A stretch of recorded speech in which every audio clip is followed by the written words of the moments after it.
गीता अ18 के श्लोक नंबर 62 में भगवान स्वयं कह रहे हैं कि अर्जुन उस परमेश्वर की शरण में जा जिसकी कृपा से परम शांति व शाश्वत स्थान अर्थात सतलोक को प्राप्त होगा।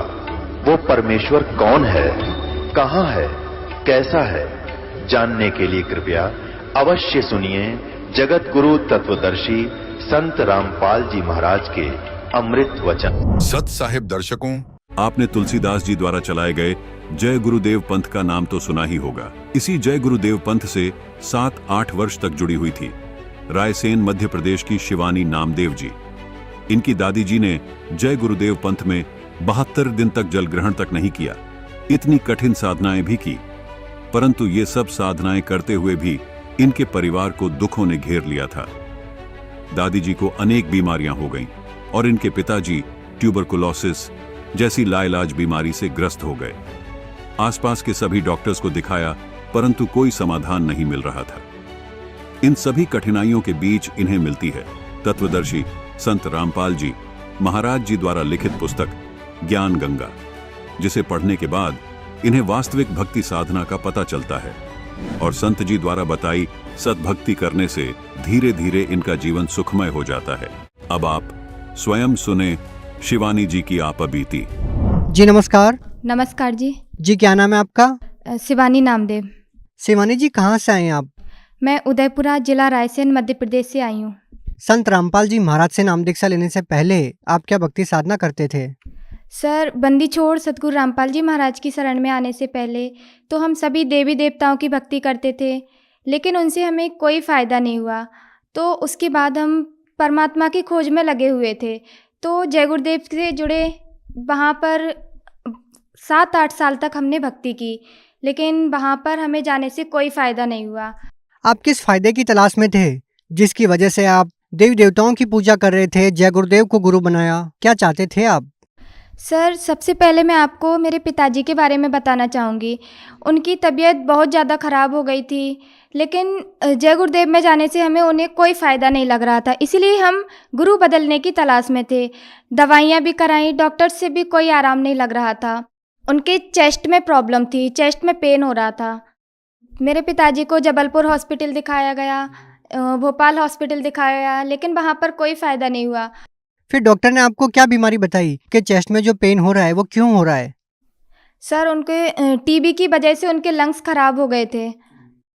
बहन जी, जैसा कि आपने बताया कि आपने अपने पिताजी की बीमारी के लिए बहुत सारे डॉक्टर्स के पास गए, आपने जय गुरुदेव को अपना गुरु भी बनाया, तो हम आपसे ये जानना चाहेंगे कि आपके जो पिताजी की बीमारी थी वो कैसे ठीक हुई?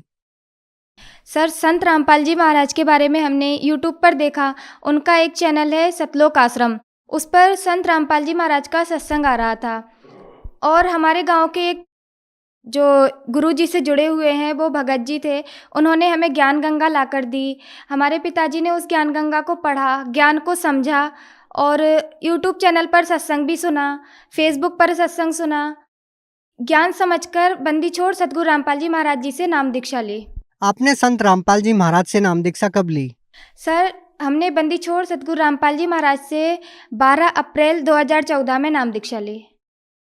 शिवानी जी, जैसे कि आपने बताया कि पहले आप जय गुरुदेव पंथ से जुड़े हुए थे, जय गुरुदेव से आपने नाम उपदेश ले रखा था, अब आपने संत रामपाल जी महाराज से नाम दीक्षा ली है, तो हम आपसे ये जानना चाहेंगे कि संत रामपाल जी महाराज व जय गुरुदेव पंथ के ज्ञान में आपको क्या भिन्नता नजर आती है?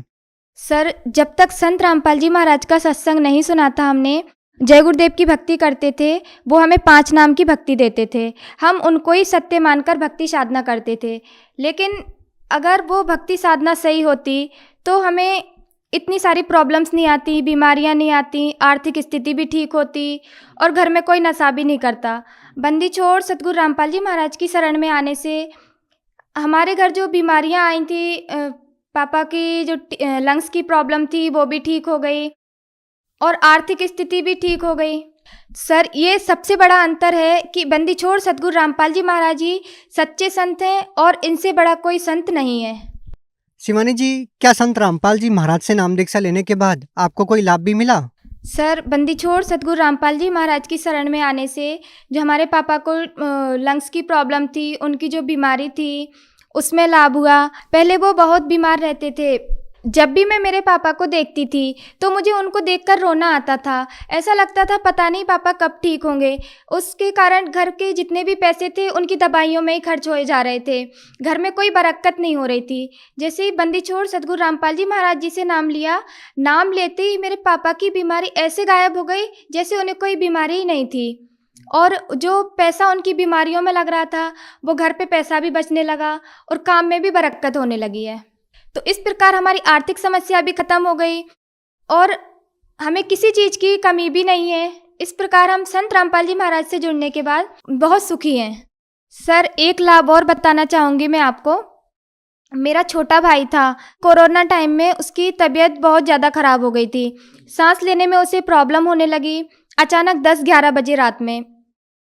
तो सांस लेते नहीं बन रहा था उसे, पूरा पसीने से भीग गया, जैसे किसी ने ऊपर से पानी डाल दिया हो, इतना पसीने से भीग गया। सब लोग उसे हवा कर रहे लेकिन उसकी सांस लेने में बहुत प्रॉब्लम हो रही थी। उसके बाद वो एकदम बेड पे खड़ा हुआ, खड़ा होके अचानक से बेड से गिर गया। तो हम लोगों ने सोचा ये तो इसकी तो मृत्यु हो गई है। फिर मैंने पापा जी से बोला कि आपके फ़ोन में अरदास का नंबर होगा, बंदी छोड़ सतगुरु रामपाल जी महाराज के यहाँ अरदास लगाते हैं, हो सकता है कुछ बात बन जाए। तो पापा जी ने बोला अब कुछ नहीं हो सकता, वो जा चुका है। तो मैंने बोला एक बार ट्राई करके तो देखते हैं।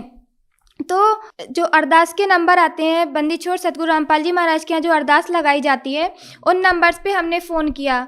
10-11 बजे अरदास नहीं लगती है लेकिन उस टाइम अरदास लग गई थी। उन्होंने पूछा क्या बीमारी है, बीमारी के बारे में बताया। तो जैसे ही अरदास लगाई वैसे ही वो सांस लेने लग गया। तो उसे तुरंत हॉस्पिटल ले जाया गया। वहाँ हॉस्पिटल में उसे 1 घंटे की दवा देकर बोला इसे दूसरी हॉस्पिटल रेफ़र कर दिया गया। वहाँ पर उसे 15 दिन ऑक्सीजन लगी रही और इसकी रिपोर्ट्स सारी नॉर्मल आ रही थी। डॉक्टर्स भी हैरान थे कि आखिर ये बीमारी क्या है, इतनी बड़ी बीमारी होने के बाद भी आपकी सारी रिपोर्ट्स नॉर्मल कैसे आ रही हैं? आप किसी संत की भक्ति करते हैं क्या, किसी संत से जुड़े हैं क्या? तो मेरे पापा ने बोला हाँ, हम संत रामपाल जी महाराज जी की शरण में हैं, वो ही हमारे साथ हैं। सर, मैं एक और लाभ बताना चाहूँगी। मेरा बड़ा भाई है, वो कॉलेज से बीटेक कर रहा है। तो कॉलेज से रिटर्न घर आ रहा था, तब उसकी बस का अचानक एक्सीडेंट हो गया। सामने से एक बस आकर टक्कर हो गई। उसमें जैसे ही बस टक्कर हुई तो उसने तुरंत बंदी छोड़ सतगुरु रामपाल जी महाराज का नाम लिया कि बंदी छोड़ सतगुरु रामपाल जी महाराज मुझे बचा लो। उसकी बस की 3 स्टूडेंट्स की मृत्यु हो गई थी, लेकिन बंदी छोड़ सतगुरु रामपाल जी महाराज की दया से मेरे भाई को सिर्फ मामूली सी खरोंच आई है। मेरे भाई को बंदी छोड़ सतगुरु रामपाल जी महाराज ने नया जीवन दान दिया है। अगर मेरा भाई उस दिन बंदी छोड़ सतगुरु रामपाल जी महाराज की शरण में नहीं होता तो उस दिन मेरे भाई की भी डेथ हो जानी थी। बंदी छोड़ सतगुरु रामपाल जी महाराज ने मेरे भाई को नया जीवन दान दिया है। और क्या लाभ मिले आपको? सर, जब हम लोग जय गुरुदेव की भक्ति करते थे तो जय गुरुदेव पंथ से जुड़े हुए थे। तो मेरी दादी हैं, उन्होंने परमात्मा को पाने के लिए बहुत ही कठिन साधना की। 72 दिन तक उन्होंने जल नहीं लिया। उनकी हालत बिल्कुल ख़राब हो चुकी थी। उनके हाथ पैर काम करना बंद कर दिया था, उन्होंने बोलना बंद कर दिया था। फिर बंदी छोड़ सतगुरु रामपाल जी महाराज की शरण में आए तो वो उनकी भक्ति साधना की, अपने हाथ से खाना खाने लगी हैं, बोलने लगी हैं। बंदी छोड़ सतगुरु रामपाल जी महाराज ने उनको भी नया जीवन दान दिया है। सर, एक बार मेरी मम्मी के सीने में अचानक दर्द होने लगा तो मेरे पिताजी ने कहा कि आप बंदी छोड़ सतगुरु रामपाल जी महाराज से नाम दीक्षा ले लो, आप ठीक हो जाओगे। मेरी मम्मी को विश्वास नहीं था कि ऐसे कैसे कोई संत से नाम दीक्षा लेने से कोई ठीक हो सकता है। जो डॉक्टर्स ठीक नहीं कर सकते वो सतगुरु रामपाल जी महाराज कैसे ठीक कर सकते हैं। लेकिन उनका दर्द बढ़ता ही जा रहा था। दर्द बढ़ने के कारण उन्हें विश्वास तो नहीं था बंदी छोड़ सतगुरु रामपाल जी महाराज पर, लेकिन फिर उन्हें सतलोक आश्रम जाने का विचार किया और वो बंदी छोड़ सतगुरु रामपाल जी महाराज के यहाँ गई। बहुत तेज ठंड के दिन थे, बहुत ठंड लग रही थी। ट्रेन में उन्हें ठंड लग रही थी। उन्होंने मन ही मन सोचा अगर ये बंदी छोड़ सतगुरु रामपाल जी महाराज अगर भगवान हैं तो मुझे ये ठंड से बचा लें। तो इतने में कुछ देर पश्चात ऊपर से एक सफ़ेद कंबल आकर मेरी मम्मी के ऊपर गिरा। तो मम्मी ने पूछा ये किसका है, तो सब जितने भी कैबिन में लोग बैठे हुए थे सबने मना कर दिया कि हमारा नहीं है। आसपास सब लोगों से पूछा, सबने मना कर दिया। तो पापा जी ने बोला ये बंदी छोड़ सतगुरु रामपाल जी महाराज ने आपके लिए दिया है, आपको ठंड लग रही है। तो मेरी मम्मी को आश्रम पहुंचने से पहले ही बंदी छोड़ सतगुरु रामपाल जी महाराज पर विश्वास हो गया, और जब उन्होंने नाम दीक्षा ली, नाम दीक्षा लेते ही उनका सीने का दर्द गायब हो गया। शिवानी जी, जो आज का पढ़ा लिखा समाज है वो इन चीज़ों में विश्वास नहीं करता कि किसी संत के आशीर्वाद से या मंत्रों के जाप से इस प्रकार के कोई लाभ होते हैं। तो हम आपसे ये जानना चाहेंगे कि जो लोग इन चीज़ों में विश्वास नहीं करते और वो केवल मेडिकल ट्रीटमेंट पे ही विश्वास करते हैं, तो आप उन लोगों को कैसे समझाएंगे, उनको कैसे विश्वास दिलाएंगे? सर, मैं भी MBA कर रही हूँ और बंदी छोड़ सतगुरु रामपाल जी महाराज से मैंने अंधविश्वास के तहत नाम दीक्षा नहीं लिया है। मैंने सिर्फ उनका ज्ञान समझकर शास्त्रों के अनुकूल जो साधना बताते हैं वो प्रूफ के साथ सत भक्ति बताते हैं, उसके अकॉर्डिंग हम भक्ति करते हैं। और रही बात मेडिकल की, अगर मेडिकल से मेरे पापा, मेरे भाई, मेरी माँ, दादाजी और मेरा पैरालिसिस, ये सब अगर ठीक होना होता मेडिकल से तो ठीक हो जाते। अगर बंदी छोड़ सतगुरु रामपाल जी महाराज की ये भक्ति सही है, इसीलिए ये शास्त्र अनुकूल साधना है, इसीलिए हम इन सब दुखों से दूर हो गए हैं। आप भगत समाज को क्या संदेश देना चाहते हैं? सर, भगत समाज को संदेश तो नहीं, बस हाथ जोड़कर प्रार्थना कर सकती हूँ कि इस धरती पर बंदी छोड़ सतगुरु रामपाल जी महाराज के रूप में भगवान आए हुए हैं, उनसे नाम दीक्षा लें। ये मानव जन्म बार बार नहीं मिलता है, उनसे नाम दीक्षा लें और अपना कल्याण कराएं। शिवानी जी, संत रामपाल जी महाराज से नाम दीक्षा कैसे ली जा सकती है? सर, बंदी छोड़ सतगुरु रामपाल जी महाराज से नाम दीक्षा लेने के लिए यूट्यूब पर सतलोक आश्रम के नाम से चैनल है, फेसबुक पर स्पिरिचुअल लीडर के नाम से पेज बना हुआ है, उस पर बंदी छोड़ सतगुरु रामपाल जी महाराज का सत्संग आता है, आप वो सुने। उस पर नीचे एक लाइन आती है, उस पर सतलोक आश्रम के नंबर्स आते हैं, उन नंबर्स पे आप कॉल करके और ज्ञान समझ के नाम दीक्षा ले सकते हैं। जी धन्यवाद। सत्सई। दर्शकों, अभी आपने सुने संत रामपाल जी महाराज से दीक्षा प्राप्त करके सुखी हुए भक्त के अनुभव। अब देखिए जगत गुरु तत्वदर्शी संत रामपाल जी महाराज के मंगल प्रवचन। तत्व ज्ञान में हठ योग लिखा है। हठ योग इन्होंने कहां से ग्रहण किया? जब ब्रह्मा जी कमल के फूल पर विराजमान थे तो इस काल भगवान ने, सरपुरुष ने आकाशवाणी कर दी कि तप करो, तप करो। ब्रह्मा जी ने लिखा है कि मैंने 1000 वर्ष तक तप किया, फिर कहा सृष्टि करो। अब ब्रह्मा जी ने जान लिया अपने अनुभव से कि ये आकाशवाणी परमात्मा की है, क्योंकि इन्होंने पता ही नहीं, ना ब्रह्मा जी को, ना विष्णु जी को, ना शिव जी को, अध्यात्म ज्ञान है नहीं इनके पास। तो इन्होंने अपनी सोच से मान लिया कि आकाशवाणी परमात्मा ने की है। कबीर परमेश्वर जी कहते हैं, 3 देव को ये तीनों जावे, निरंजन का वो पार नहीं पावे। आज तक ये अपने पिता की खोज नहीं कर सके, वो नहीं मिला इन्हें। अब न जाना सतलोक में से बहुत दूर है। तो उस आकाशवाणी को ब्रह्मा जी ने अपने वंशजों, ब्राह्मणों, ऋषियों को बताई कि मेरे को ऐसे ऐसे परमात्मा की आकाशवाणी हुई थी, मैंने तप किया। तो उस तप को ये भी करने लगे साथ में हठ योग, और ओम नाम ले लिया वेदों से, दोनों का खिचड़ी बना ली, दोनों को मिलाकर लगे साधना करने। तो इससे क्या होता है? हठ योग और ओम नाम के जाप से सिद्धियां आ जाती हैं। ओम नाम के जाप से ब्रह्मलोक प्राप्ति होती है, वहां गए प्राणी फिर जन्म मृत्यु में आते हैं, फिर 84 लाख योनियों में भी जाना पड़ता है। और जो हठ योग है, इससे सिद्धियां आ जाती हैं। उस चुनक ऋषि ने परमात्मा प्राप्ति अर्थ अपना समर्पित हो गया, हजारों वर्षों तक बैठा रहा, शोक का कांटा हो गया। अब परमात्मा तो मिला नहीं, क्योंकि इन्होंने, इसलिए वेदों में तो लिखा है कि परमात्मा साकार है, नर आकार है, मनुष्य दृश्य है, राजा के समान देखा जाता है, ऊपर सिंहासन में एक गुम्मट के अंदर बैठा है और राजा जैसा देखने योग्य नर आकार है। वहां से चलकर आता है सहस्री और हमें ज्ञान देता है, अच्छी आत्माओं को मिलता है, एक कवि की तरह आचरण करता है। वो परमात्मा वेदों में लिखा है, लेकिन इनकी जो सोच बनी रही, इन्होंने पाया नहीं भगवान, इसलिए इन्होंने अपनी अनुभव से लिख दिया कि परमात्मा निराकार है, उसका प्रकाश प्रकाश देखा जाता है।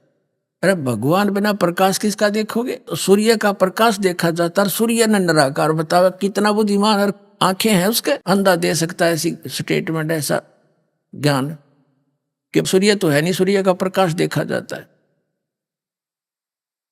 तो परमात्मा प्रकाश में है, मनुष्य दृश्य है, उसका एक रोमकूप में करोड़ सूर्य करोड़ चंद्रमा मिला दे, इतना रोशनी है मालिक की। इन ऋषियों ने, कबीर साहब कहते हैं, खोजत खोजत था किया, अंत कह दिया निराकार। खोजते खोजते थक गए, लास्ट में कह दिया बेचून, क्यों तो निराकार है। तो इन्होंने अपने उपनिषद, जो उपनिषद क्या है, जैसे कठोपनिषद है, मांडुक्य उपनिषद है, ये इन ऋषियों का अनुभव है। जैसा इन्होंने वेदों को समझा और फिर उस जो इन्होंने अपना अनुभव भक्ति से किया, वो सारा उसके अंदर लिखा। जैसे एक सत्यार्थ प्रकाश है, इस कलियुगी महर्षि दानंद का अनुभव ये बताता परमात्मा निराकार, और वेद बताते परमात्मा साकार। तो ये उपनिषद बन जाता अगर इसकी समय पर पोल ना खुलती। थे लोगों ने, महापुरुषों ने, भक्तों ने वेदों को पढ़ना छोड़ दिया और इन उपनिषदों को पढ़ना प्रारंभ कर दिया, जो किसी ऋषि का अनुभव है। तो उसमें उन्होंने ये सोचा कि इन महर्षियों ने वेदों को सही समझा है, अपना अनुभव किया है, हम वेदों को नहीं पढ़ सकते, उनका सारांश इन उपनिषदों में है। तो हमने इन उपनिषदों को पढ़ना प्रारंभ कर दिया। हम अपने मूल पाठ को भूल चुके थे और हमने ये मान लिया कि इन महापुरुषों ने, ऋषि महर्षियों ने वेदों को और भगवान को सही जाना है।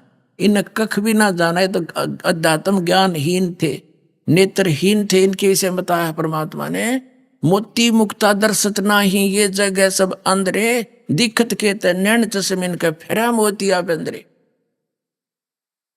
इनको परमात्मा ने बताया है कि तुमने ये विद्वान दिखाई देते हैं क्योंकि एक संस्कृत भाषा जानते हैं। संस्कृत एक भाषा के जानने मात्र से विद्वान नहीं होता। उसको इंग्लिश भाषा नहीं आती तो इंग्लिश में अविद्वान हुआ, काय का विद्वान हुआ फिर वो। और परमात्मा कबीर जी हर भाषा को समझते हैं, वो पूर्ण परमात्मा है, वो पशु पक्षियों की भाषा भी जानते हैं, अनमुनशान की तो बात ही छोड़ दो। और उसको ये अविद्वान कहा करते थे, वो क्यों तो अविद्वान है, संस्कृत नहीं जानता, क्या जाने वेदों के बारे में। वेद बता ही उसके बारे में रहे। कबीर साहब कहा करते, वेद मेरा भेद है और मैं ना वेदन के माही, और जौन वेद से मैं मिलूं वो वेद जानते नहीं। कबीर परमेश्वर ने कहा था कि ये वेद मेरी जानकारी दे रहे हैं, लेकिन इन वेदों में वर्णित विधि से मेरी प्राप्ति नहीं हो सकती, इसलिए मैं ना वेदन के माही, और जौन वेद से मैं मिलूं उस तत्व ज्ञान से। ये चारों वेद जानते नहीं, इनमें वो वर्णन नहीं है उस ज्ञान का, उस वेद का जो जिससे परमात्मा मिले। तो वो परमात्मा ने स्वयं आकर बोला है कबीर वाणी के माध्यम से। अब ये चुनक नाम का ऋषि था, इसने हठयोग किया। जैसा इन्होंने वेदों को समझा, हजारों वर्ष लगा रहा, परमात्मा तो मिलना नहीं था। ये एटम बम बन जाते, सिद्धियां आ जाती इनमें, और इतना प्रसिद्ध हो गया ये सिद्धियों में कि इसके आगे बड़े बड़े सिद्ध पुरुष भी नतमस्तक होने लगे इसकी सिद्धि देख कर। एक मानधाता चक्रवर्ती राजा था। चक्रवर्ती का अर्थ होता जिसका पूरी पृथ्वी पर शासन हो, और छोटे छोटे राजाओं को वो अपने अधीन कर लेता था। और वो राजा लोग फिर उस सम्राट को, चक्रवर्ती राजा को टैक्स दिया करते थे, उसके नौकर समझो एक। और वो राजा क्या करता था, 1 वर्ष में या 2 वर्ष में, 3 वर्ष में एक अश्व मेघ यज्ञ किया करता था। एक घोड़ा छोड़ देता था, अपना पर्सनल हॉर्स, अपना निजी घोड़ा, और उसके गले में ये बांध दिया जाता था कि ये चक्रवर्ती मानधाता चक्रवर्ती राजा का घोड़ा है, उस पर कोई सवार नहीं बैठता था। उसके गले में एक पंपलेट लिख कर टांग दिया जाता था, अन्य सैनिक उसके साथ साथ जाते थे। उस पर लिखा हुआ था कि मानधाता चक्रवर्ती राजा का ये घोड़ा है, राजा के पास इतनी सेना है 72 करोड़। वैसे अक्षौणी लिखा है, अब अक्षौणी की डिटेल बताने लगे बहुत समय लग जाएगा एक अक्षौणी का। तो 72 अक्षौणी सेना थी, 72 करोड़ समझ लो, सीधी सी बात। और जिस राजा ने, यानी छोटे राजा को, नरेश को, राजा चक्रवर्ती राजा की पराधीनता स्वीकार ना हो, वो घोड़े को पकड़ ले और युद्ध के लिए तैयार हो जाए। तो वो घोड़ा पूरी पृथ्वी पर घुमाया जहां जहां उनका शासन था। पूरी पृथ्वी पर शासन था, जहां भी वो गए किसी ने घोड़ा पकड़ा नहीं। तो घोड़ा जब जा रहा था, वो भी ऋषि की झोंपड़ी के पास से गए थे और वापस आए जब 6 महीने में, तो तब भी वापस आ रहे थे उसी के पास से। तब राजा उस ऋषि चुनक ने पूछा कि सैनिकों, इस घोड़े पर क्यों नहीं बैठा, कोई सवार क्यों नहीं है? सैनिकों ने बताया कि ऐसे ऐसे राजा मानधाता चक्रवर्ती का ये घोड़ा है, इस पर कोई बैठ नहीं सकता और हम इस उद्देश्य से गए थे। सारी कहानी बताई। अब ऋषि ने सोची कि राजा को अभिमान हो गया, इसकी बुद्धि ठिकाने करनी चाहिए। अब देखो, काल का जाल समझो पुण्यात्माओं। ये काल पहले तो इनको एटम बम बनाता है, साधना करवा करवा के, गलत शास्त्र विरुद्ध। कंप्लीट ज्ञान इनको हुआ नहीं, साथ में हठ योग किया, ओम नाम का जाप किया, ये एटम बम बन गए, सिद्धि के बम, सिद्धि होगी इनके मुख में। और रिमोट काल के हाथ में, वहां से रिमोट दबा दिया। इसके मन युग काल है और इसका कंट्रोलर ये ब्रह्म है, मन का। तो चुनक ऋषि ने सोचा कि भाई अभिमान हो गया राजा को, इसकी सेटिंग करते हैं। ऋषि ने कहा कि भी सैनिकों, इस घोड़े को मैं पकड़ता हूं, यानी राजा का युद्ध स्वीकार करता हूं। सैनिक नगेर कंगले कंगाल, तेरा दाने खाने को नहीं, और युद्ध करेगा तू मानधाता चक्रवर्ती राजा के साथ। तेरी क्यों साथ बोल दे रही है, क्यों तेरी सहमत आ रही है? अपना रट ले राम, कर ले जो तेरा काम है, मत मरे बेआई। तो ऋषि ने कहा भाई बांध लिया मैंने, यो घोड़ा बांध दो मेरे वृक्ष के, और न सोच लो मेरी ऐसे ही मौत होगी, पर इसकी अकल ठिकाने करूंगा। अब सैनिकों ने बांध दिया घोड़ा। वो तो चाहे थे कोई शर हुआ हमारा, हम गढ़ा 1 मिनट में। राजा के पास गए और उसको संदेशा दिया कि जी आपका घोड़ा एक चुनक नाम के ऋषि ने बांध लिया। राजन, आज एक व्यक्ति ने आपकी बेइज्जती की है, कल दूसरा शीश उठाएगा। ये सैनिक राजनीति बताते हैं मंत्री लोग, इसको अभी बुराई को कहते हैं प्रारंभ में नष्ट कर देना चाहिए। राजा ने कहा कर दो काम उसका। तो 4 टुकड़ी बना ली 72 अक्षौणी सेना की, 18 करोड़ की समझ लो, 18 अक्षौणी की। उधर से उस ऋषि ने अपने जीवन के जो डले डोए थे, साधना करी थी, हठ योग किया था, तप किया था, उसकी बना ली 4 पुतली, 4 एटम बम, परमाणु बम, वचन से। वचन जैसा कोई शक्तिशाली परमाणु नहीं है। तो ऋषि ने एक पुतली छोड़ दी, एक परमाणु छोड़ दिया। उधर से राजा ने एक 18 करोड़ की सेना की टुकड़ी भेज दी। तो उस पुतली ने उस परमाणु बम बने, ऋषि के वचन से छूटे हुए परमाणु बम, सिद्धि के बम बने, 18 करोड़ सेना को कत्लेआम कर दिया, मार दी। राजा ने दूसरी टुकड़ी भेज दी, ऋषि ने दूसरी पुतली छोड़ दी, यानी 72 करोड़ सेना का नाश कर दिया सैनिकों का। किसने? उस एक काल के पुजारी ने, ब्रह्म के साधक ने। इसके विषय में परमात्मा कबीर जी ने कहा है, 72 अक्षौणी खा गया वो चुणक ऋषिश्वर एक, ये दे धारे जोरा फिर ये सभी काल के बेखे। परमात्मा कहते तुम इनको ऋषि समझते थे, ये तो चलती फिरती मौत थी। मौत जोरा माने मौत। ये सभी काल के भेख यानी काल के पुजारी, ब्रह्म के पुजारी। क्या कहा, कितनी मार्मिक बात कही है परमेश्वर कबीर जी ने, यानी उन्हीं से प्राप्त ज्ञान आदरणीय गरीबदास साहिब जी की वाणी से है ये। 72 अक्षौणी खा गया, ओए खा गया यू चुणक ऋषिश्वर एक।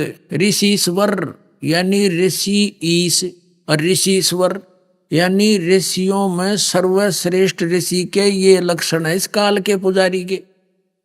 72 करोड़ सेना खा गया। बता के सिर में दर्द था इसके। राजा अपना काम करते हैं वो करो, साधक का संत ऋषि का अपना काम है उसने अपना करना चाहिए। तो ये काल के भेख ये न्यो पंगे पावे, और काल इनके ऐसे नचाता है इन साधनाओं से। एक तरफ तो इसकी महिमा होगी, भाई चुणक जैसा ऋषि नहीं, सदपुरुष नहीं, उसने ऐसा कर दिया, सब जगह भयभीत हो गए, सब इसका आगे नतमस्तक हो गए, पाक गया चौधरी। अब परमात्मा ने क्या संज्ञा दी है इस नालायक व्यक्ति को कि 72 अक्षौणी खा गया, 72 करोड़ सेना ने खा गया, यू चुणक ऋषिश्वर एक खा गया। यू काल रूप में काल है, ये ऋषि है ऐसा दुष्ट। फिर कहते हैं दे धारे मौत फिरे, ये सभी काल के भेख है। और फिर दूसरी बात कही है कि दुर्वासा ऋषि थे, ऐसे ही हठ योग करके उसने सिद्धियां प्राप्त कर ली ओम नाम के जाप करके, और उसने द्वारका के बाहर जाकर बैठ गया। यादव ने उसके साथ मजाक कर दिया, और श्री कृष्ण का गुरु दुर्वासा जी अध्यात्म गुरु, संदीपनी उनका ज्ञान गुरु थे, अक्षर ज्ञान कराने वाले जैसे टीचर होते हैं। अध्यात्म गुरु उनके दुर्वासा जी थे। वो बैठ गया बनी में, गांव से बाहर छोटा जंगल होता था उसको बनी कहते थे, नगर से बाहर। बच्चों ने मजाक कर दिया, कहते हैं दुर्वासा ऋषि भूत भविष्य की सारी जानता है, चलो उसकी परीक्षा लेते हैं। तो बच्चों ने जाके, बच्चे तो कहते पूरे लोग हो रहे थे, प्रद्युम्न का अनिरुद्ध भी उत्पन्न हो रहा था, फिर भी बकवाद किसी समय में भी आ जाती है। तो उन्होंने जाकर क्या कहा कि ऋषि जी, एक तो उसका नकली पति बना लिया, और प्रद्युम्न को एक गर्भवती औरत का सांग कर लिया, आगे पेट पे कढ़ाई बांध ली छोटी सी, छोंक छांक लान की हुआ कर, ऊपर के कपड़े गुद्दड़ सा बांध दिया, नरम नरम हाथ लागे देख लिया तो कदे सीधी कढ़ाई का ना लागे कपड़े का, उस लोहे की के ऊपर लोगड़ सी बांध के, यानी पूरा सांग बना के ले गए। उन्होंने पूछा कि महाराज जी इनका गणे दिन में यानी बहुत दिनों के बाद परमात्मा ने आस की है, और ये उतावले हो रहे हैं, ये जानना चाहते हैं लड़का होगा या लड़की। सुना है आप बहुत विद्वान पुरुष हैं, भूत भविष्य की बता देते हैं। अब ऋषि ने देखा अपनी दूरबीन ला के, वो तो कढ़ाया बांध रहे थे, कढ़ाई लोहे का कढ़ाया। तो गुस्से में आके कहने लगा कि इस गर्भ से यादों का नाश होगा तुम्हारा। अब वो डर गए, करी लाल आंख निकाला चमटा, बालक भाग लिया, भाई बात बिगड़ गई। बड़े बुजुर्गों ने पता लगा कि भी दुर्वासा जी ने श्राप दे दिया कि यादव कुल का नाश होगा। बच्चों ने मजाक कर दी, श्री कृष्ण के पास गए। श्री कृष्ण जी ने कहा कि दुर्वासा जी से प्रार्थना करो जा करके। तो दुर्वासा जी ने कह दिया, मैंने जो वचन निकाल दिया वापस नहीं हो सकता, मैं नहीं रोक सकता इसको, जाओ अपने बच्चों को संभाल के रखा करो। तो श्री कृष्ण जी चिंतित हुए, तो उन्होंने क्या समाधान बताया कि सांप के नाश करने का, कि इस सभी जो कपड़े थे यूज किए थे स्वांग बनाने में उन्हें जला दो, और जो कढ़ाया है, कढ़ाया जो लोहे का, उसको घिसा घिसा के प्रभास क्षेत्र में जमुना में डाल दो, ना रहेगा बांस ना रहेगी बंसरी, क्योंकि इससे नाश होना है। अब देखो पुण्यात्मा, इस एक कथा से कितनी शिक्षा मिलेगी अपने को। हम ये मानते रहे हैं कि जैसे हमारे धार्मिक गुरु बताया करते थे कि श्री राम श्री कृष्ण हमारे सब पापों का नाश कर सकते हैं, सब सांप को मोक्ष कर सकते हैं। ये अपने साप नाश नहीं कर सके, हमारा कैसे कर देंगे। जैसे नारद जी ने साप दिया था श्री विष्णु जी को, क्या उसने मेरे साथ ऐसा जुल्म किया है, एक तो भी अपने पत्नी के वियोग में आजीवन दुख पावेगा। उसी साप वो श्री विष्णु जी श्री राम रूप में जन्मे और सारी उम्र वो दुख भोगना पड़ा, वो काट कैसे सके। ऐसे ही श्री कृष्ण जी के यादव कुल को श्राप दे दिया दुर्वासा जी ने, तुम्हारा नाश इसका ढाई से होगा, ये गर्भ से। अब श्री कृष्ण जी ने समाधान भी बता दिया कि इसको घिसा कर डाल दो जमुना में। उन्होंने सारा काम कर दिया, जमुना में डाल दिया घिसा घिसा कर कति चूरा बना के। और एक कड़े होते हैं दो साइड में छोटे छोटे कड़े लोहे के ऐसे, तो वो कड़े घिसाण की ड्यूटी ला दी एक व्यक्ति की, एक की। तो एक ने तो घिसा घिसू दिया, एक ने सोची कि सारा ये तो कड़ाया घिस लिया, वो आलसी सा था, उसने थोड़ा बहुत घिसाया बाकी छोड़ दिया, फेंक दिया जमुना में। वो घिसा कर जमुना में डालना था, उन्हें सोची कौन देखा कर देने का, उसने वो वैसे डाल दिया। वो किसी मछली ने खा लिया, कोई खाद्य पदार्थ समझ कर, चमकीला सा था। वह मछली पकड़ ली एक मछियारे ने, और वो शिकारी भी था, ये मांसाहारी, फिर सारे काम करे, मछली ठा जाओ तो खरगोश। वो कौन था? वो सुग्रीव का भाई बाली था, जो श्री रामचंद्र जी ने उस बाली को वृक्ष की ओट लेकर धोखेत मारा था।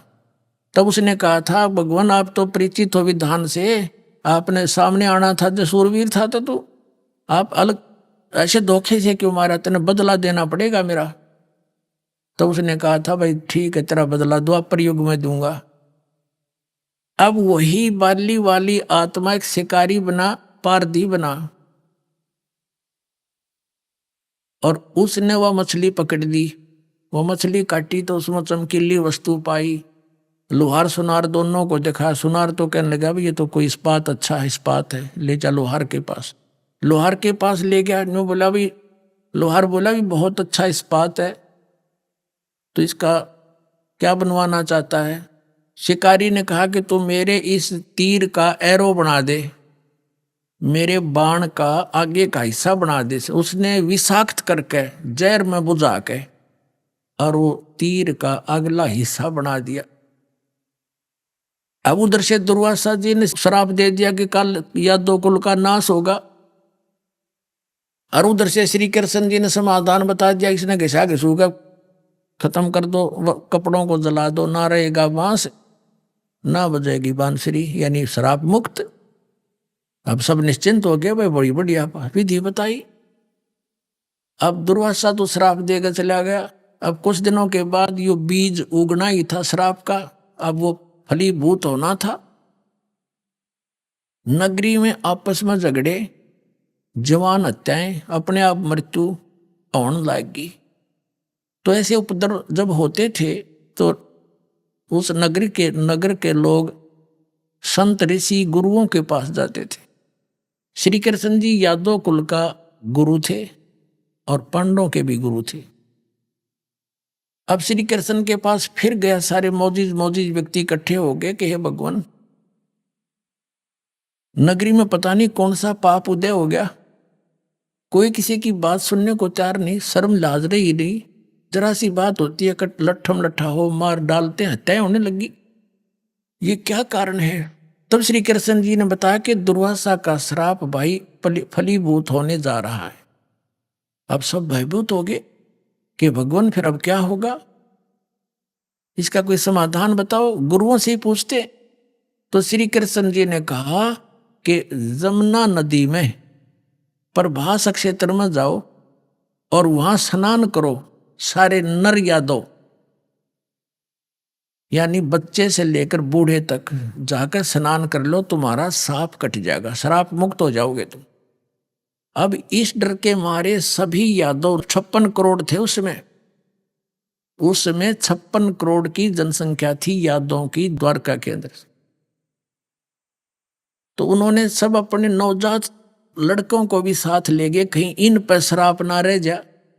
और वहां पहुंच के प्रभास क्षेत्र में जमुना के किनारे, उधर से क्या देखो, अध्यात्म मार्ग में पुण्यात्माओं, हम ये सोचें ऐसा नहीं वैसा नहीं, तो ये हमारी बालक बुद्धि होगी, इसमें कुछ भी हो सकता है। और इन नास्तिक लोगों ने भगवान से दूर कर दिया, ऐसा नहीं हो सकता, ऐसा नहीं हो सकता, तो आध्यात्मिक मार्ग वो समझ नहीं सकता वो व्यक्ति। उधर से क्या हुआ कि वो जो कण लोहे के घिसा घिसा के कढ़ाई के डाले थे पानी में, उस किनारे पर पड़ गए और वो एक घास उग गया, पठेरे जैसा, सरकंडे जैसा, और इतने तीखे पत्ते, जैसे आपने कुसा देखी हो। हमारा तो खूब अनुभव है, दास का जन्म एक किसान परिवार में हुआ, तो वह इतनी तेज पत्ती होती, पतली पतली पत्ती होती है, और उंगली का जरा सी लपेटा लग जा रहे से काट दे, वो आधी काट देती उंगली को, इतनी तेज पत्ते होते, घास होता है बिल्कुल। और वो उससे भी तेज पत्तों का घास उग गया। अब पहले तो वो स्नान करके आवे सारे, पहले जमुना में नहावे, फिर बाहर निकल के आवे। आती उनकी दुश्मनी हो ही रही थी एक दूसरे से, और उसे तू क्या बोला था मुझे उस दिन, तू क्या बोला था, ऐसे गुट्टम गुट्टा। फिर वो घास निकाल ले और वो मारे एक दूसरे के, वो तलवार का काम करने लग गया, गर्दन लाते ही गर्दन कट जा, टुकड़े टुकड़े हो गए। 56 करोड़ यादव कटका मर गए। वहां पर गए थे सांप नाश कराने, हो गया यादों का नाश। श्री कृष्ण के उस समाधान से, श्री कृष्ण जी के द्वारा बताए गए उस विधान सांप नाश की विधि के जमुना में स्नान कर लो, तुम्हारा पाप कट जाएगा।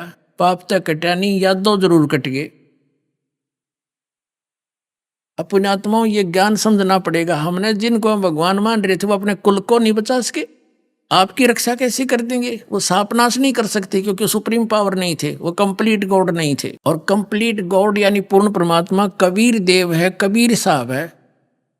ये हमारे सारे शराब भी नाश करेगा, सांप भी नाश करेगा, और प्रारब्ध के अंदर आए हुए पाप भी नाश करेगा।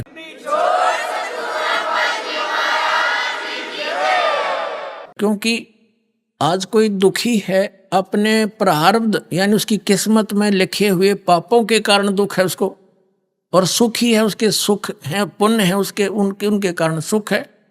अब पुण्य से सुख, पाप से दुख हो गया, और उसका समाधान के लिए किसी संत ऋषि के पास जाते हैं। पहले तो जंतर मंत्र बताता जैसे श्री कृष्ण जी ने बता दिया, लेकिन उनसे कुछ होना जाना है ही नहीं।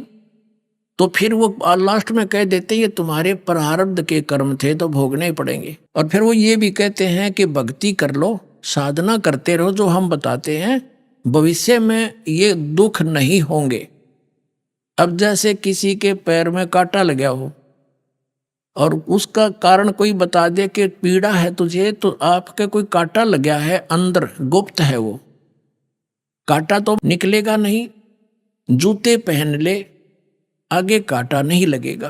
तो पुण्यात्मा, कांटा लगे पैर में जूता पहना नहीं जा सकता, वो तो कांटा निकले और फिर उसको सलाह दी जाए जूते ना उतारना, और जूते निकालने से तुझे कांटा लगा जिस कारण से पीड़ा थी। अब वो पहले कांटा निकले और फिर उसको सलाह दी जाए कि जूते मत निकालना, तो फिर वो कभी जूता नहीं निकालेगा, उस डर से कि भगवान कहीं फिर से ना वो पीड़ा ना आ जा। तो ऐसे ही जो आज दुखी हैं और उनके वो कर्म रूपी कांटे लगे हुए हैं, जब तक वो कांटे नहीं निकलेंगे वो भक्ति कर ही नहीं सकता। सपने में भी नहीं सोच सकते वो आदमी भक्ति कर लेगा जिसका टेंशन हो रही है उसकी, तो वो तो उसकी भक्ति करे है जो उसके लिए काम अड़ा खड़ा है, या कोई बीमार है वो तो उसकी भक्ति करेगा मैं ठीक हो जाऊं। तो यहाँ परमात्मा कहते हैं कि वो इस भक्ति से, मालिक की भक्ति से, इस परमात्मा कबीर साहिब की कृपा से आपके प्रारब्ध के नाश, कर्म भी नाश होंगे, तभी तो आपको सुख होगा, तभी भक्ति में रुचि बढ़ेगी इंसान की। हाँ भाई बड़ी दया करी और ये भगवान कहीं फिर भक्ति छोड़ दी, नियम तोड़ दिया, तो फिर हे परमात्मा कहते फिर वो कहर फिर ना टूट जा। इस डर से फिर आजीवन भक्ति करेगा, उसका कल्याण हो जाएगा।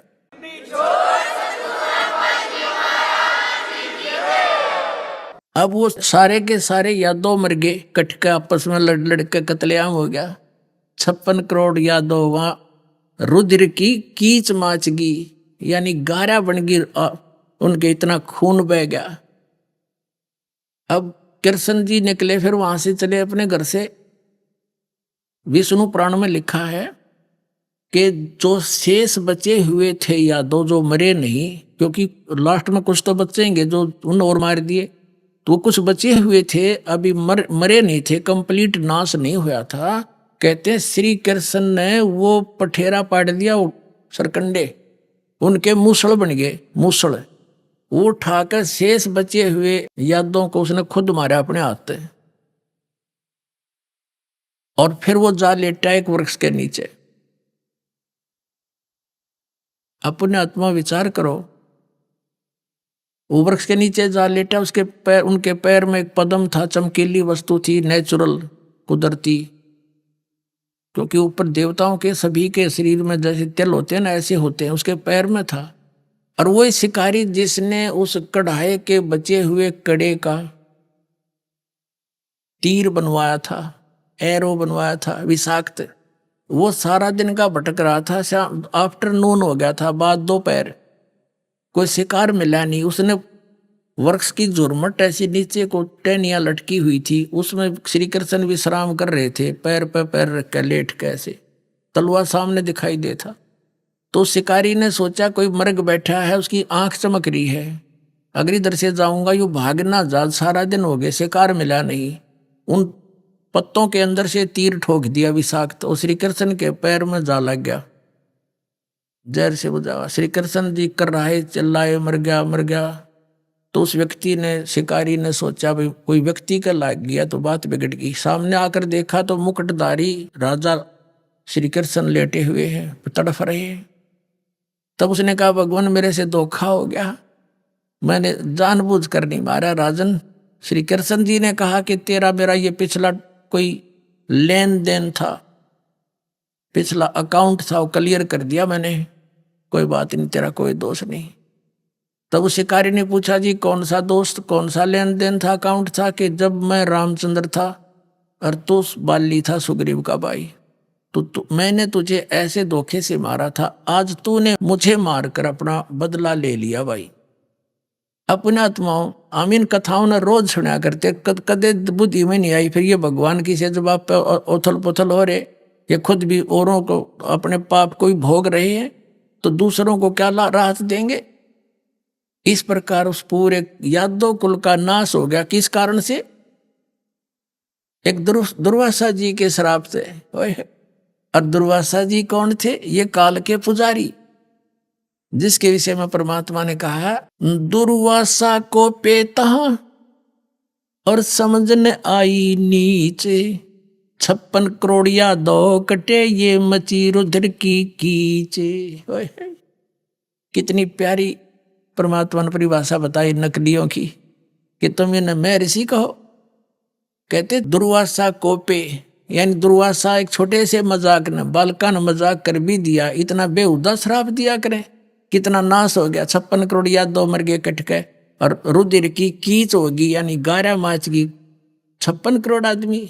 एक आदमी को कुत्ता मेरा दिखे सड़क के साथ, उसका खून कितना बह जाता है। अब क्या बताते हैं कि दुर्वासा क्रोधित हो गए और समझने आई नीच। नीच कहा परमेश्वर कबीर जी ने, से जिनको हम मैं ऋषि माना करते, एक बच्चों के जरा से मजाक से इतना जालिम वचन निकालते हैं। तो ये सारे जीवन में कट्ठे ये अड़ंगा करते हैं, इनके अंदर गोबर भरा होता है, और फेंकें क्या ये यही फेंकेंगे हैं? तो श्राप दे दिया। कहते हैं दुर्वासा कोपे तहाँ, कोपे माने क्रोधित हुए, और समझने आई नीच। तू क्या कहने जा रहा है, क्या वचन निकालने जा रहा है? और 56 करोड़ यादव कटे या मची रुद्र की कीच। अब ये साधना जब करते हैं ना, लोग दिखावा करते हैं, को तो ऊंचे से स्थान पर बैठेंगे न, दूर तो धूने दाने लाकर, और कुछ बोल रहे नहीं, इन्हों सोचा बड़ा महापुरुष है। कबीर साहब ने कहा, गरीबदास जी के को दिया ये ज्ञान, उन्होंने कहा है कि डंब करें, डूंगर चढ़े, ऊंचे स्थान पर बैठेंगे, अंतर झीनी झूल, और जग जाना ये बंदगी करें, ये बो सूल बबूल। जनता ने सोचा ये बड़े मैं ऋषि और इतने वर्षों तक तपस्या कर रहे हैं। परमात्मा ने कहा ये तो किक्कर की सूल बो रहे हैं, बबूल की सूल काटे अपने जीवन में। वो कैसे बोते हैं? अब जैसे इस चुनक ऋषि ने और या दुर्वासा ऋषि, इनको दोनों को पैरेलल लेकर चलते हैं।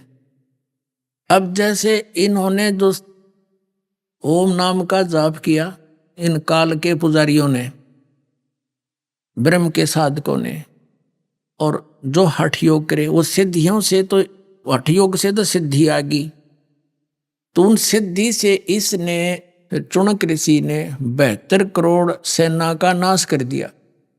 अब चाहे तो एक व्यक्ति को तलवार से मार दे, प्राणी को चाहे लठ से मार दे, चाहे कोई गोली से मार दे, और चाहे वचन से, ये सारे अपराध हैं।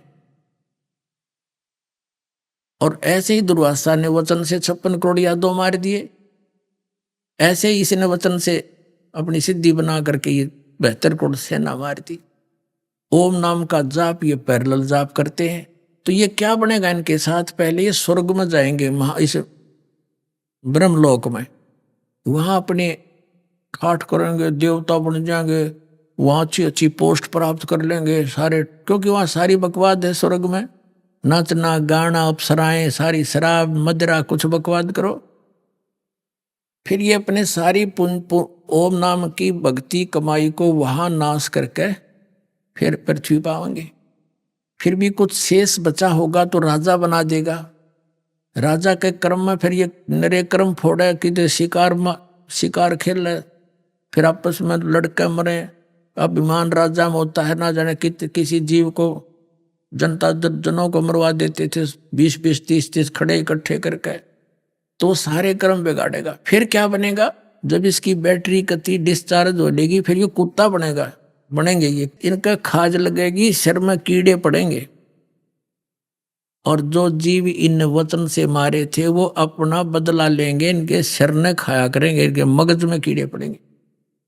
तो ये परमात्मा ने बताया है गीता अध्याय नंबर 7 के श्लोक नंबर 18 में। गीता ज्ञानदाता इसलिए कहता है कि ये ज्ञानी आत्मा है तो उद्धार, पर ये मेरे वाली अनुत्तम यानी कति निकृष्ट घटिया साधना में ही लीन रहे। अब जो दास आज कंसेप्ट क्लियर करना चाहता था वो तो ईव स्टार्ट करूंगा, इससे पहले तो यह भूमिका बनी है। अभी आपने सुने संत रामपाल जी महाराज के मंगल प्रवचन। आइए अब सुनते हैं संत रामपाल जी महाराज से नाम दीक्षा लेकर सतभक्ति करके अद्भुत लाभ प्राप्त करने वाले अनुयायी के विचार। दर्शकों, आज हम आपको एक ऐसी श्रद्धालु का अनुभव सुनाने जा रहे हैं जिनके जीवन में दुखों ने इस कदर प्रवेश किया कि मानो जीवन का अंत नजदीक आ गया हो। जी हां, आज हम आपको राजरानी जी का अनुभव सुनाने जा रहे हैं, जो सोनीपत हरियाणा की निवासी हैं। राजरानी जी ने हिंदू धर्म की ऐसी कोई भी भक्ति साधना नहीं छोड़ी जो उन्होंने ना की हो, परंतु सभी उपाय विफल रहे। चारों तरफ संकटों का ऐसा मंजर छाया कि प्रेत बाधाओं की काली शक्तियों ने उनके घर के चिराग को भी निगल लिया। अपनी इकलौती संतान को खोने के बाद राजरानी जी को आत्महत्या के सिवाय कोई और चारा नजर नहीं आ रहा था। जब राजरानी जी ने संत रामपाल जी महाराज से नाम दीक्षा ली तो उन्हें वे सभी सुख प्राप्त हुए जिनकी उन्होंने कभी कल्पना भी नहीं की थी। आइए अब सुनते हैं राजरानी जी की जुबानी उनके जीवन की यह प्रेरणादायक कहानी। नमस्कार जी। नमस्ते जी। क्या नाम है बहन जी आपका? मेरा नाम राजरानी है जी। बहन जी आप कहाँ से आई हैं? मैं गली नंबर 7 शिव कॉलोनी देवड़ू रोड से आई हूँ जी, सोनीपत। बहन जी संत रामपाल जी महाराज से नाम दीक्षा आपने कब ली? जी मैंने संत रामपाल जी महाराज से नाम दीक्षा 2013 में ली। बहन जी संत रामपाल जी महाराज से नाम दीक्षा लेने से पहले क्या आप कोई भक्ति साधना भी करती थी? हाँ जी सर, मैं ये राजस्थान में एक बाबा मोहन राम है काफ़ी मशहूर, वहाँ पे मैं बचपन से ही जाती थी जब से मैंने होश संभाला था। तो फिर आप संत रामपाल जी महाराज की शरण में कैसे आई?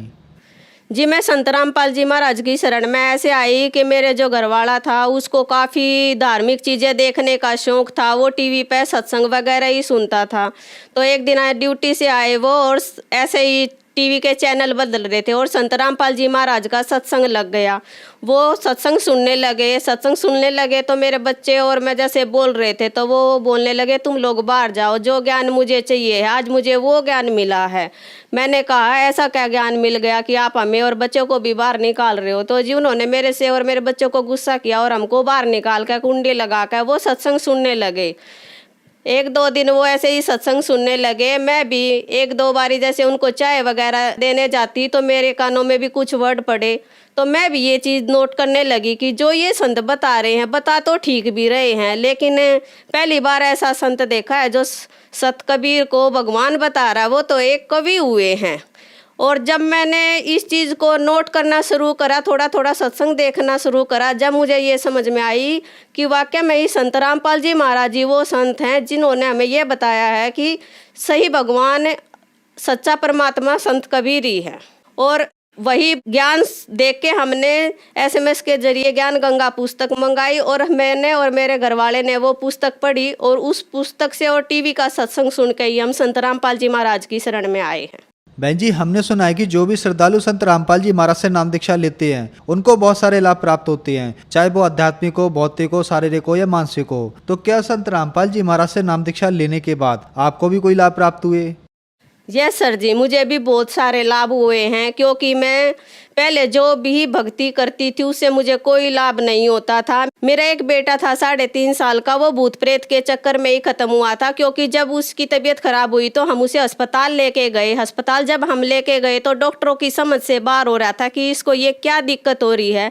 तो वहाँ पे जो और काम करने वाले कर्मचारी थे उन्होंने मुझे बताया कि बहन जी आपको यहाँ पे नहीं लेके आना चाहिए इस बच्चे को, आप इस बच्चे को तो किसी सियाणी वगैरह या तांत्रिक को जाके पास लेके जाओ। और मैं वहाँ से सर जी उस लड़के को उठा के हॉस्पिटल से और किसी तांत्रिक के पास लेके भी गई, लेकिन उस तांत्रिक के मैंने पैर भी पकड़े, हाथ भी जोड़े कि आप मेरे बेटे को बचा लो, लेकिन उसने पता नहीं ऐसा क्या देखा, उसने कहा कि बेटा मैं कुछ नहीं कर सकता, इसको और कहीं भी लेके चली जा। और वो दूसरे दिन ही ख़त्म हो गया था। उसके बाद में मेरे और मेरे पति में बहुत ज़्यादा अनबन रहती थी। हम 1-1 महीना अनबोल हो जाते थे आपस में। हमारा ऐसा हो रहा था कि हमारा एक साथ रहना बहुत मुश्किल हो रहा था। उसके बाद में जब हम संत रामपाल जी महाराज की शरण में आए हैं तो मेरे घर में ना कोई कलेश होता है, ना कोई झगड़ा होता है। मैं जैसे बहुत ज़्यादा बीमार रहती थी। मेरा लड़का ख़त्म होने के बाद में मेरे 1-2 अबॉर्शन हुए थे, वो मशीन से हुए थे, तो मेरे पेट में ऐसे दर्द रहता था जैसे आग में जलन होती है। तो मैं अपने हस्बैंड को बोलती थी कि मेरी उम्र बहुत कम है, क्योंकि किसी दिन भी आकर मैं कुछ भी कर लूँगी, आखिर मैं कब तक जीऊँगी ऐसे ही। तो मैं ऐसे ही करते करते संत रामपाल जी महाराज की शरण में आ गई। और मैं ऐसे ही जैसे ही जब जोत लगाती संत रामपाल जी महाराज के चरणों में प्रणाम करती तो मैं यही बोलती थी, हे गुरुजी मुझे ठीक कर दो, हे संत रामपाल जी मुझे ठीक कर दो। ऐसे ही करते करते मुझे 1 साल के करीब हो गया था, जब एक दिन मुझे सपने में आया कि मेरे गुरुजी संत रामपाल जी महाराज मुझे पता नहीं कहाँ ऊपर उड़ा के लेके जा रहे हैं और मेरे से कह रहे बेटा तू जोत लगाती है जब क्या बोलती है, जोत लगाती है जब क्या बोलती है। मैंने कहा कि संत रामपाल जी महाराज जो मुझे कष्ट है मैं अपना कष्ट आपको बताती हूँ, और मुझे पता है कि मेरी उम्र बहुत कम है, मैं जी नहीं सकती, मेरे बच्चों को कौन पालेगा। तब मेरे परमात्मा ने कहा, संत रामपाल जी ने मुझे कहा देख बेटा आ जा, चल तुझे मैं क्या दिखाता हूँ। मैं कहा गुरुजी क्या दिखाओगे। तब संत रामपाल जी महाराज ने कहा कि बेटा जो तू बात कह रही है ना वो तो कब की सच हो चुकी है। मैंने कहा कि संत रामपाल जी महाराज क्या सच हो चुकी है। तब मुझे गुरुजी ने दिखाया कि जैसे मेरे घर में ही बहुत सारे आदमी इकट्ठे हो रहे हैं और एक बॉडी बीच में लेटा रखी है। मैंने कहा गुरुजी आप मुझे ये क्या दिखाने के लिए लेके आए हो। जब संत रामपाल जी महाराज ने कहा कि बेटा अगर मैं तुझे वैसे बोलता ना तो तुझे विश्वास नहीं होता, इसलिए मैं तुझे अपने आँखों से दिखाने के लिए लेके आया हूँ। अभी इस बॉडी का मुंह उगाड़ेंगे, जब तू देखना कि ये कौन है। और जब उस बॉडी का मुंह उगाड़ा तो वो मैं ही थी। और मैंने जब वो देखा कि मैं ये मर चुकी हूँ, मैं तो ये, और मुझे मेरे बच्चे भी दिखाई दे रहे, मेरे रिश्तेदार दिखाई दे रहे, मेरे बच्चे रो रहे हैं, मेरी मम्मी चली गई हमें छोड़ के, मेरी मम्मी चली गई छोड़ के। तब मैंने संत रामपाल जी महाराज से कहा कि संत रामपाल जी महाराज ये आपने मुझे क्या दिखा दिया। तब संत रामपाल जी महाराज ने कहा बेटा अगर मैं तुझे वैसे बोलता कि बेटा तुझे मैंने जीवन दान दिया है तो मेरी बातों पे शायद तू विश्वास नहीं करती, इसलिए मैंने तुझे अपने आँखों से दिखाया है। वो दिन और आज मेरे शरीर में ना कोई दिक्कत है, ना मेरे घर में कोई परेशानी है, और आज मैं बिल्कुल सही हूँ। और मेरे जो रिश्तेदार ये बोलते थे कि रानी तू कभी ये भी कहती है कि ठीक है ठीक है, हमेशा यही कहती है मैं बीमार हूँ मैं बीमार हूँ। और आज वही मेरे रिश्तेदार ये कहते हैं कि इस रानी के शरीर में तो पता नहीं क्या डल गया, ये कैसे संत रामपाल जी महाराज की शरण में चली गई कि ये दिन रात काम करती रहती है, ये अब बैठती ही नहीं है। तो मैं तो यही कहूँगी कि संत रामपाल जी महाराज ने मुझे जीवन दान बख्शा है, और आज मैं उन्हीं के दिए हुए सांसों के द्वारा जी रही हूँ। और जो पहले मेरे को एक एक रोटी के बारे में सोचना पड़ता था, मेरी आर्थिक स्थिति बहुत ज़्यादा कमज़ोर थी। मेरी दो बेटी हैं जो इतनी ज़्यादा बीमार रहती थी कि हम रोज़ डॉक्टरों के ही वहीं पे धक्के खाते रहते थे। जब से हमने संत रामपाल जी महाराज की शरण ग्रहण करी है, मेरे दोनों बच्चे बिल्कुल ठीक हैं। और मुझे 5 साल पहले हार्ट की परेशानी थी। मैंने पहले होली फैमिली हॉस्पिटल में दिखाया, फिर यहाँ सोनीपत में निदान हॉस्पिटल में दिखाया। निदान वाले डॉक्टर रमेश बत्रा ने मुझे कह दिया था कि आप जब तक जियोगे जब तक ये दवाई आपको खानी पड़ेगी, और मैं खाती भी थी। और मुझे आंखों से बिल्कुल धुंधला दिखता था। ये जो नारंग डॉक्टर हॉस्पिटल है सोनीपत में, उसने मुझसे कहा कि बेटा जैसे आप दिक्कत बता रहे हो ऐसे तो मुझे आपकी कुछ नहीं लगती। डॉक्टर भी हैरान हो रहे थे कि आपकी टेस्ट में तो ऐसा कुछ नहीं आ रहा जो आप परेशानी बता रहे हो। और एक मुझे पूरे शरीर में इतना ज़्यादा दर्द रहता था कि ना मैं सो सकती थी ना मैं लेट सकती थी। मैं रोती थी और अपने हस्बैंड को बोलती थी कि मुझे जहर का इंजेक्शन लगवा दो, इस परेशानी से मैं बहुत ज़्यादा दुखी हो गई हूँ। लेकिन जब मैं संत रामपाल जी महाराज की शरण में आई हूँ, उस दिन के बाद से ना तो मैं कोई हार्ट की दवाई खाती हूँ, और मैं कई सालों से जो चश्मा लगाए हुए थी ना मैं कोई चश्मा लगाती हूँ। और जो मेरे शरीर में जो भी दर्द था आज मुझे कोई भी दर्द नहीं है। और परमात्मा की दया से आज मैं शरीर से बिल्कुल संतुष्ट हूँ। और आर्थिक स्थिति जो हमारी बहुत ज़्यादा खराब थी उससे भी आज हम अपनी आर्थिक स्थिति से बहुत खुश हैं। और जो मेरी बेटी थी वो पहले काफ़ी पढ़ने में बहुत ज़्यादा कमज़ोर थी, और आज वही मेरी बेटी इतनी एक्टिव है कि 400 में से 399 नंबर लेके आई है। और मैडमों ने भी ये कहा है कि राजरानी जी आपकी बेटी तो इतनी कमज़ोर हमें लगती थी, लेकिन पढ़ने में ये तो पता नहीं ऐसा आप क्या कर रहे हो कि जो इतने अच्छे नंबर लेके आ रही है। और आज मेरी दोनों की दोनों बेटियाँ पढ़ने वगैरह में बहुत ज़्यादा एक्टिव हैं। और वो पहले इतनी ज़्यादा बीमार रहती थी कि हम हमेशा डॉक्टरों के ही धक्के खाते रहते थे। संत रामपाल जी महाराज की कृपा से आज हमारे घर परिवार में बिल्कुल सुख शांति है। आज हमारे घर में कोई दिक्कत नहीं है। मेरे घरवाला भी बहुत अच्छा है, मेरे बच्चे भी बहुत अच्छे हैं, और मैं भी अपने शरीर से बिल्कुल स्वस्थ हूँ। बहन जी, संत रामपाल जी महाराज से नाम दीक्षा लेने के बाद आपको लाभ ही लाभ मिले, तो जो श्रद्धालु आज आपको देख रहा है आप उन्हें क्या संदेश देना चाहेंगी? सर जी, मैं तो हाथ जोड़ कर विनती ही कर सकती हूँ कि आज दुख सबके घर में है, चाहे वो किसी प्रकार के भी हो, शारीरिक हो, मानसिक हो, आर्थिक स्थिति हो, हर कोई इंसान आज दुखी है। मैं तो हाथ जोड़ के यही प्रार्थना करूंगी कि संत रामपाल जी महाराज की शरण में आओ और अपने सभी कष्टों को दूर करो। और सबसे ज़्यादा जो हमारा कष्ट है वो है जन्म मरण का कष्ट। संत रामपाल जी महाराज हमें आज वो भक्ति दे रहे हैं जो हमें जन्म और मरण के चक्कर से छुटवाती है। मेरी हाथ जोड़ के सभी भाई भक्तों से यही विनती है कि संत रामपाल जी महाराज की शरण में आओ और अपना कल्याण कराओ। बहन जी, संत रामपाल जी महाराज की शरण में कैसे आ सकते हैं? संत रामपाल जी महाराज की शरण में आप काफ़ी चैनलों पे हमारा संत रामपाल जी महाराज का सत्संग आता है, उसके नीचे एक पट्टी आती है, उसके ऊपर कुछ फ़ोन नंबर दिए गए हैं। उन फ़ोनों पे आप कांटेक्ट करके, आजकल तो हर ज़िले में हर स्टेट में संत रामपाल जी महाराज के नामदान क्षेत्र खुले हुए हैं। आप उन फ़ोन से कांटेक्ट करके जो भी आसपास के आपके नामदान क्षेत्र हो वहाँ से आप नाम दीक्षा ग्रहण कर सकते हैं। धन्यवाद बहन जी। सत साहेब।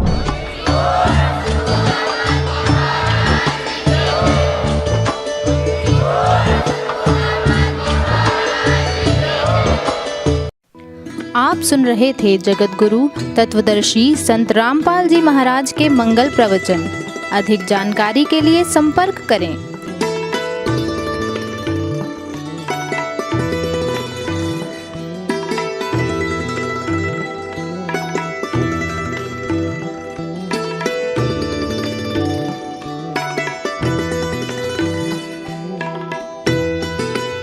जगत गुरु तत्वदर्शी संत रामपाल जी महाराज जी के पावन सानिध्य में भक्ति की अलख जगाने तथा श्रद्धालुओं को सत्य भक्ति मार्ग का रास्ता दिखाने हेतु कनाडा के लोकप्रिय channel the TV NRI channel पर जगत गुरु तत्वदर्शी संत रामपाल जी महाराज जी के मंगल प्रवचनों का प्रसारण प्रतिदिन सुबह 7:30 बजे से 8:30 बजे तक तथा रात्रि 7:30 बजे से 8:30 बजे तक किया जा रहा है। इस सत्य भक्ति मार्ग को अपनाने के लिए अधिक से अधिक सत्संग प्रसारण देखें। इस सत्संग प्रवचन का सीधा प्रसारण संत रामपाल जी महाराज लाइव सत्संग YouTube चैनल और जगत गुरु संत रामपाल जी महाराज Facebook पेज पर भी देख सकते हैं।